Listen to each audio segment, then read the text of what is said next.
Le ciel au-dessus de Ouagadougou commençait à peine à s'éclaircir. C'était tôt le matin, l'air était frais, les oiseaux chantaient, et il n'y avait pas âme qui vive dans la rue. Mais à l'intérieur du jardin présidentiel, où les fleurs se balançaient doucement dans la brise, un homme se tenait debout, un pistolet pointé sur la nuque du président Ibrahim Traoré. Le président ne le savait pas. Il était agenouillé sur l'herbe, seul, en train de prier pour commencer sa journée. Pas de garde, pas de caméra, juste lui et la paix du matin. Mais la paix n'était pas ce que l'homme derrière lui était venu chercher. Il était venu mettre fin à la révolution d'un seul coup silencieux. Il avait attendu toute la nuit, caché dans le jardin, vêtu de l'uniforme d'un jardinier du palais. Mais ce n'était pas un jardinier. Son nom était Daniel Quin, et il n'était pas du Burkina Faso. C'était un Américain, mais pas n'importe quel Américain, un espion entraîné, un agent de terrain opérant sous une fausse identité. Et il ne travaillait pas seul. Il avait été envoyé par le président Alassane Ouattara de Côte d'Ivoire, avec le plein soutien de puissances étrangères, y compris certains intérêts à Washington et à Paris. C'est ainsi que nous arrêterons la propagation de sa révolution, lui avait-il dit.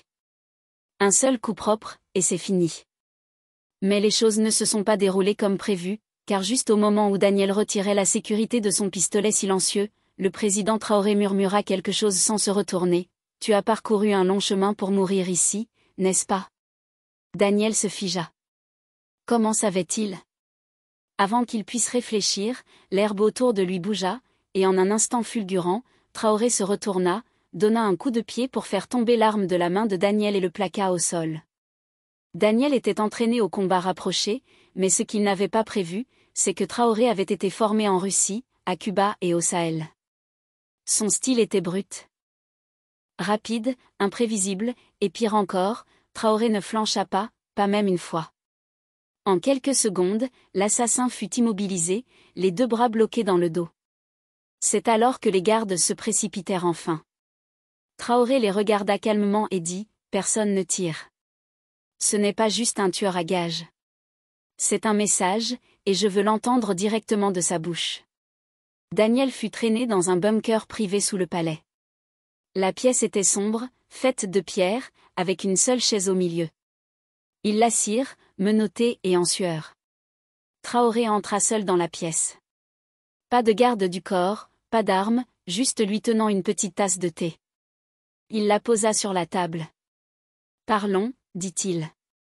D'où viens-tu ? » Daniel leva les yeux, le regard froid. « Tu le sais déjà. » Dis-le quand même, répondit Traoré. Dis-le pour le dossier. Daniel hésita, puis sourit. Je viens de l'anglais. Je travaille pour l'agence, et oui, j'ai été envoyé ici, directement des États-Unis depuis Washington, mais le plan venait d'Abidjan. Ouattara l'a approuvé lui-même. La pièce devint silencieuse. Traoré se rassit. Pourquoi la Côte d'Ivoire voudrait-elle ma mort? Daniel ricana. Tu mets la région sens dessus-dessous, en chassant les Français, en accueillant les Russes. Tu es devenu trop puissant, et pire, trop populaire. Tu n'étais pas censé durer aussi longtemps. Puis vint la révélation. Daniel se pencha et dit, « Tu penses que je suis le seul? Regarde autour de toi, Traoré. Tu es entouré de sourires, mais la moitié d'entre eux ont été achetés. Quelqu'un à l'intérieur de ton palais m'a donné le code de la porte, et devine quoi? Ils se réunissent ce soir pour planifier la deuxième tentative. » Traoré se leva lentement. Sa voix était calme, mais ses yeux brûlaient. « Alors je suppose que je vais devoir assister à cette réunion moi-même. » Daniel rit. « Ils sauront que c'est un piège. » Traoré sourit. « Moi aussi. » Cette nuit-là, le palais semblait paisible. Les gardes étaient à leur poste. Les lumières étaient allumées, les portes fermées, les rideaux tirés. Tout semblait normal. Mais à l'intérieur, leur guerre avait déjà commencé. Car le président Traoré n'était plus dans sa chambre. Il s'était changé en uniforme de soldat, avait mis une casquette et couvert son visage d'une écharpe. Seules 3 personnes dans le palais savaient où il était. Il ne fuyait pas. Il se cachait. Plus tôt dans la soirée, après que l'espion capturé, Daniel, eut révélé la vérité que quelqu'un de l'intérieur du palais lui avait donné le code de la porte, Traoré prit une décision discrète. Laissez-les penser que je dors. Laissez-les penser que j'ai peur. Je vais entrer dans leur réunion et regarder mon ennemi dans les yeux. À exactement 23h37, dans une petite réserve sous la cuisine, sept hommes se rassemblèrent. Certains étaient des soldats. L'un était un aide du gouvernement, et un autre portait une blouse blanche, un médecin du palais. Ils parlaient à voix basse. L'un d'eux sortit une tablette et lut un court message, plan Flamme d'Ivoire, phase 2. L'équipe de secours est prête. Le plus jeune, un soldat nommé lieutenant Ba, demanda nerveusement, et si Traoré le découvre? L'homme en blouse blanche répondit, il ne le fera pas. Il est probablement déjà mort. Les Américains ont dit que le poison mettrait du temps. Tout le monde acquiesça. Ils ne savaient pas que Traoré était déjà derrière le mur, à écouter. Il avait caché un petit micro plus tôt dans la pièce, mais il voulait voir les visages. Il poussa lentement la porte, entra et se tint à l'arrière, silencieux. Ils ne le reconnurent pas dans l'uniforme de soldat. Pas avant qu'il ne parle. Vous parlez comme des hommes, dit Traoré, mais vous complotez comme des rats. Ils se figèrent tous. L'un d'eux tendit la main vers son arme, mais Traoré avait déjà la sienne sortie. Bougez, et je mettrai fin à cette réunion moi-même. Le médecin bégaya. Comment avez-vous? Vous avez empoisonné mon thé, dit Traoré. Mais je ne l'ai jamais bu. Vous avez envoyé un homme d'Amérique, mais il a parlé. Et maintenant, vous prévoyez d'allumer la flamme d'Ivoire. Alors laissez-moi être le premier à y verser de l'eau. Soudain, un grand coup résonna dans le couloir. La porte s'ouvrit brusquement. Les lions rouges, la force secrète d'élite de Traoré, envahirent la pièce. Personne ne s'échappa. Les traîtres furent traînés un par un, choqués, silencieux, brisés. Mais alors que le dernier homme était emmené, le médecin murmura quelque chose, vous ne comprenez pas ce que vous avez fait. Vous avez arrêté l'espion, mais vous avez manqué le serpent. Traoré se pencha plus près. Qui? Le médecin sourit faiblement. Il y en a un autre, plus haut que moi, proche de vous, et il est déjà en mouvement. Traoré recula, le visage calme mais le cœur battant. Alors nous l'arrêterons avant qu'il ne frappe. Car qui que soit ce serpent, ce n'était pas juste un traître. C'était quelqu'un en qui Traoré avait confiance, quelqu'un qui pourrait être à ses côtés même maintenant. Le lendemain matin, le ciel au-dessus de Ouagadougou était gris. Il ne pleuvait pas, mais on sentait qu'une tempête approchait. Le président Ibrahim Traoré était assis à son bureau en silence. Devant lui se trouvait cette photo, chacune représentant un homme arrêté la nuit précédente. Des soldats, du personnel, même un médecin du palais, tous des traîtres. Mais il en manquait encore un. Le vrai chef. Traoré dit à son chef du renseignement, il est toujours libre. Quelqu'un de proche de moi, quelqu'un en qui j'ai confiance. Le chef du renseignement acquiesça. Un serpent dans votre ombre. Juste à ce moment, un message arriva. Il provenait de l'ambassade des États-Unis, par les canaux diplomatiques officiels. Il disait, Washington regrette le malentendu. L'agent a agi sans autorisation. Nous demandons une réunion privée. Pour éviter tout conflit supplémentaire. Traoré fixa l'écran. Ils veulent nettoyer ça discrètement, dit-il. Pas d'excuses, juste le silence. Mais quelque chose dans le message semblait bizarre. La police était différente. Le libellé trop froid. Il se tourna vers son officier cybernétique en chef. Est-ce réel? L'officier semblait nerveux. Le canal est réel, mais l'emplacement d'où le message a été envoyé n'est pas l'Amérique. Alors où? Demanda Traoré. L'officier hésita. Un réseau privé à l'intérieur de la Côte d'Ivoire. Traoré se leva. Alors ça commence. Les mensonges, la dissimulation. Ils veulent tout effacer, en commençant par moi. Mais je n'attendrai pas d'être effacé. Pendant ce temps, dans une autre pièce du palais, quelqu'un d'autre était en mouvement. Un homme en uniforme de général. Il marchait avec pouvoir, souriait à chaque garde. Personne ne l'arrêtait car il était l'un des officiers les plus hauts gradés du pays. Son nom, Général Yacouba Diop. Il avait servi sous 3 présidents. Il avait entraîné la moitié des soldats de la capitale, et Traoré l'avait autrefois appelé « un pilier de notre défense ». Mais ce que personne ne savait, c'est que le général Diop travaillait avec Ouattara. À exactement 10h15, Diop entra dans une pièce verrouillée près du centre de communication. Il sortit un petit appareil satellite caché dans une boîte médicale. Puis il envoya un court message codé à Abidjan, toutes les cibles exposées. Seul Traoré reste. En attente du feu vert. Il appuya sur envoyer, mais quelque chose n'allait pas. L'appareil émit un bip étrange. Une lumière rouge clignota. Et puis une voix retentit par le haut-parleur, « Vous envoyez trop tard, général. » Il sait déjà.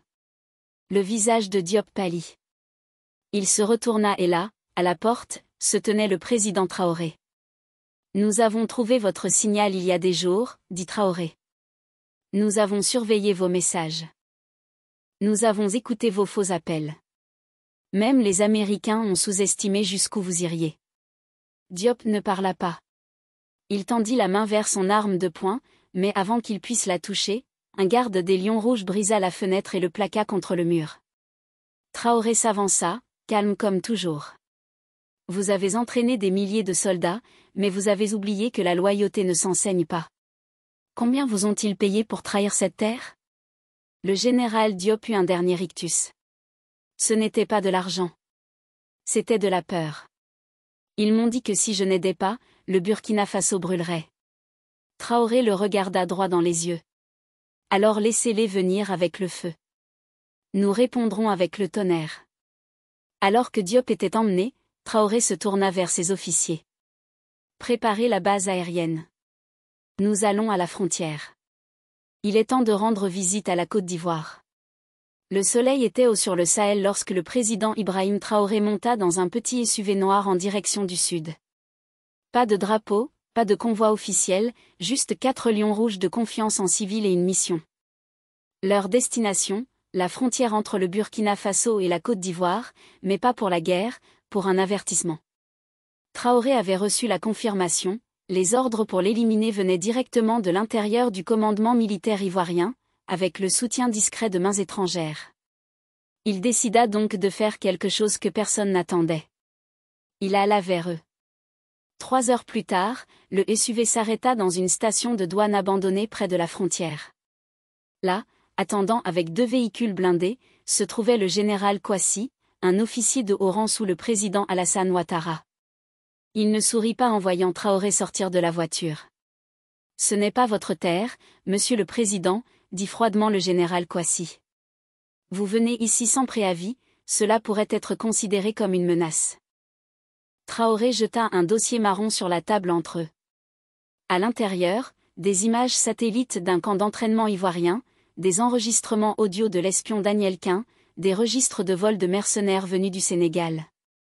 Le général Kouassi feuilleta les documents, puis rit. « Vous n'avez aucune idée de ce qui se passe vraiment, n'est-ce pas ?» Traoré plissa les yeux. « Alors expliquez-le-moi. » Le général se pencha plus près. « Ouattara n'est pas le seul impliqué. Ce n'est pas seulement à propos de vous. C'est à propos de la nouvelle carte qui est en train d'être dessinée en Afrique de l'Ouest. Votre révolution, en chassant les Français, en rejetant la CEDEAO, en défiant l'Occident. Cela a effrayé trop de gens. Ils ne veulent pas vous tuer juste parce que vous êtes dangereux. Ils veulent vous tuer parce que vous inspirez les autres. » Traoré resta immobile. « Donc, c'est à propos de la peur. »« Non, » dit Kouassi, « c'est à propos du contrôle. » Puis vint la révélation. Le général se pencha et dit, « Savez-vous où est Daniel Quin maintenant ?» Traoré acquiesça. « Dans un bunker. En train d'être interrogé. » Kouassi secoua la tête. « Non, il s'est échappé la nuit dernière, avec l'aide de quelqu'un à l'intérieur de votre propre gouvernement. » De retour à Ouagadougou, les alarmes sonnaient déjà. Daniel Quin, l'espion américain capturé, s'était évadé. Les gardes trouvèrent 2 hommes drogués dans la cave. Les caméras de surveillance avaient été coupées pendant exactement 6 minutes. Personne n'a vu qui l'a laissé sortir. Mais ils ont trouvé autre chose. Une note laissée dans la salle de guerre personnelle de Traoré. Elle disait: vous pouvez arrêter les fantassins, mais les généraux sont déjà achetés. À la frontière, le téléphone de Traoré vibra. Il le décrocha. La voix de son chef du renseignement retentit, tremblante: Monsieur, Quin est parti, et quelqu'un de l'intérieur l'a aidé à s'échapper. Traoré ne tressaillit pas. Il regarda simplement le général Kouassi et dit: alors je vais arrêter de jouer aux échecs. Désormais, nous nous battons face à face. Il se retourna et marcha vers le SUV. Mais avant de monter, il dit une dernière chose: dites à Ouattara que je n'ai pas peur des ombres. Je suis la tempête qui marche en plein jour. Et avec cela, il repassa au Burkina Faso. Mais au fond de lui, il savait que la vraie bataille ne faisait que commencer, car quelqu'un de proche de lui, peut-être même quelqu'un qu'il voyait tous les jours, travaillait pour l'autre camp. 2 jours s'étaient écoulés depuis que le président Ibrahim Traoré était revenu de la frontière. Le palais était en état d'alerte maximum. Il regarda simplement le général Kouassi et dit: alors je vais arrêter de jouer aux échecs. Désormais, nous nous battons face à face. Il se retourna et marcha vers le SUV. Mais avant de monter, il dit une dernière chose: dites à Ouattara que je n'ai pas peur des ombres. Je suis la tempête qui marche en plein jour. Et avec cela, il repassa au Burkina Faso. Mais au fond de lui, il savait que la vraie bataille ne faisait que commencer, car quelqu'un de proche de lui, peut-être même quelqu'un qu'il voyait tous les jours, travaillait pour l'autre camp. 2 jours s'étaient écoulés depuis que le président Ibrahim Traoré était revenu de la frontière. Le palais était en état d'alerte maximum. Les gardes changeaient toutes les 2 heures. Toutes les entrées étaient scannées. Personne n'était digne de confiance, pas même le personnel de longue date. Mais la chose la plus troublante, Daniel Quin, l'espion américain, avait disparu sans laisser de traces. Pas d'empreintes, pas de signaux satellites, pas de passage frontalier. Cela ne pouvait signifier qu'une chose: il était toujours dans le pays. Traoré dit à son équipe de renseignement: et quelqu'un le cache. Traoré n'a pas convoqué de réunion d'urgence. Il n'a pas crié. Il n'a fait confiance à personne. Au lieu de cela, il a lancé l'opération Tinger, un balayage secret de son propre gouvernement, dirigé par une équipe triée sur le volet de Lion Rouge loyaux uniquement envers lui. Pendant 3 nuits, ils ont surveillé les ministres. Ils ont mis les téléphones sur écoute. Ils ont écouté les conversations murmurées. Et finalement, un homme revenait sans cesse, le ministre de la Défense, le colonel Amidou Sangaré, un héros lors des batailles du Sahel, promu par Traoré lui-même, respecté, calme, toujours trop silencieux. La 4e nuit, un agent des Lions Rouges suivit la voiture de Sangaré après minuit. Elle n'alla pas chez lui. Elle n'alla pas au QG de la Défense. Elle alla dans un manoir colonial abandonné à la périphérie de la ville. Les lumières étaient éteintes, mais à travers une fenêtre fissurée, l'agent vit quelque chose de glaçant: Daniel Quin, vivant, non rasé, portant toujours son traceur au poignet, buvant du thé avec Sangaré. L'espion n'était jamais parti. Il avait été protégé par l'un des hommes les plus haut placés du pays. Traoré reçut l'information à 2h04 du matin. Il ne parla pas. Il ne cligna pas des yeux. Il dit simplement: nous bougeons à 3h. Nuit silencieuse. Pas de tir, sauf si je donne l'ordre. À 2h57, 3 véhicules banalisés entourèrent le vieux manoir. Traoré lui-même dirigea l'équipe d'entrée. Ils enfoncèrent la porte arrière, lampes éteintes, pas silencieux. À l'intérieur du salon, Quin était en train de prendre son téléphone lorsque les lumières s'allumèrent. Il se figea. De l'autre côté de la pièce, le président Traoré se tenait debout, un pistolet pointé droit sur sa tête. « Tu ne pensais pas que je te trouverais aussi vite, n'est-ce pas ?» dit Traoré. Quin ne répondit pas. Il regarda vers Sangaré, qui était déjà menotté par un lion rouge. Le général ne supplia pas. Il regarda simplement Traoré et murmura: ils ont promis la paix. Traoré s'approcha. La paix ne vient pas de la trahison. Vous avez donné nos coordonnées. Vous les avez laissés entrer. Vous avez presque vendu ce pays pour une poignée de main.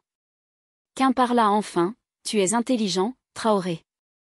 Mais cela ne se terminera pas avec moi. Il y en a d'autres, à l'extérieur et à l'intérieur. Tu penses être en contrôle, mais tu ne fais que ralentir ce qui arrive déjà. Traoré se pencha près de lui, alors je le ralentirai avec du feu et l'enterrerai avant qu'il ne touche notre sol. Alors que Quin et Sangaré étaient emmenés, un dernier objet fut trouvé sur la table, une carte imprimée montrant des bases militaires au Burkina Faso, au Niger, au Mali et au Ghana. En haut, un logo, une société de sécurité privée américaine. En bas, phase 3, stabilisation régionale. Traoré fixa le papier et dit, ce n'était jamais seulement à propos de moi. C'est à propos de toute la région. Ils veulent redessiner l'Afrique. Il se tourna vers son officier, convoquer une réunion avec le Mali et le Niger ce soir. Maintenant. Car Traoré comprenait maintenant quelque chose de terrifiant, le complot n'était pas terminé. Ce n'était que le premier test. La vraie guerre était sur le point de commencer. L'air était lourd à Ouagadougou. Quelque chose changeait, pas seulement au palais, mais dans toute l'Afrique de l'Ouest. À l'intérieur d'une salle de guerre lourdement gardée, le président Ibrahim Traoré se tenait au centre d'une longue table. À sa gauche, un officier du Mali. À sa droite, un commandant du Niger. Pour la première fois depuis des années, les trois pays étaient unis comme une seule force. Nous affrontons le même ennemi, dit Traoré. Ils viennent avec des papiers, de l'argent et des mots doux. Mais derrière ces mots, il y a des armes, des espions et des chaînes. Il tapa sur la table. Un grand écran s'alluma, montrant une carte secrète saisie à Daniel Quin. La carte avait des points rouges à travers l'Afrique. Certains à l'intérieur des bases militaires, d'autres près des mines d'or, des tours de télécommunications et des stations de médias. Ce n'est pas seulement à propos du Burkina Faso, dit Traoré. C'est à propos d'un plan étranger pour contrôler toute la région, et cela s'arrête maintenant. Cette même nuit, Traoré ordonna l'opération Dignité, une opération conjointe secrète entre le Burkina Faso, le Mali et le Niger. La mission, saisir toutes les stations d'espionnage contrôlées par des étrangers, geler les comptes bancaires cachés, exposer les réseaux militaires privés opérant en Afrique de l'Ouest. Mais il restait une dernière tâche. Daniel Quin. Il était détenu dans une cellule de sécurité maximale sous le palais. Cette fois, il n'était pas arrogant. Il ne souriait pas. Il était silencieux. Alors que Traoré entrait dans la pièce, Quin se leva. De retour encore, demanda-t-il. Pour la dernière fois, répondit Traoré. Quin semblait fatigué. Tu penses avoir gagné ? Traoré s'avança. Je ne suis pas venu ici pour gagner. Je suis venu pour finir ce que tu as commencé. Il sortit un dossier et le jeta sur la table. À l'intérieur, des photos, des enregistrements et des documents prouvant les liens de Quin, avec de multiples coups d'État échoués à travers l'Afrique, pas seulement au Burkina Faso, Libéria, Guinée, Tchad. Quin baissa les yeux, puis les releva. Ce n'était jamais personnel. Ça l'est maintenant, répondit Traoré. Tu es entré dans mon pays. Tu as essayé de mettre fin à ma vie. Tu as acheté mes amis. Tu as murmuré à l'oreille des traîtres, et pourtant, me voilà debout, parce que je ne suis pas votre marionnette, et le Burkina Faso ne s'inclinera jamais. Juste à ce moment, une télévision à l'intérieur de la pièce s'alluma. À travers l'Afrique, les stations de nouvelles diffusaient en direct. Le monde entier regardait. Traoré regarda dans la caméra et parla directement à chaque Africain qui regardait. Nous en avons fini d'être dirigés de loin, d'être joués comme des pièces sur l'échiquier de quelqu'un d'autre. Aujourd'hui, nous mettons fin au silence. Nous exposons chaque main derrière nos souffrances, et nous reprenons ce qui est à nous, notre terre, notre voix, notre avenir. Alors que ces mots résonnaient à travers le continent, des acclamations éclataient dans les villages et les villes. Les gens agitaient des drapeaux, les combattants saluaient. Même les aînés à la campagne pleuraient. Mais dans une base tranquille, loin de là, quelqu'un d'autre regardait aussi. Un officiel étranger en costume sombre décrocha un téléphone et dit « Il s'en est sorti. Annulez l'opération. Nous trouverons un autre moyen. » De retour dans la cellule, Traoré se tourna vers Quin et dit « Tu es venu pour briser un pays, mais tu l'as rendu plus fort. Maintenant, va leur dire que nous sommes éveillés et que nous n'avons plus peur. »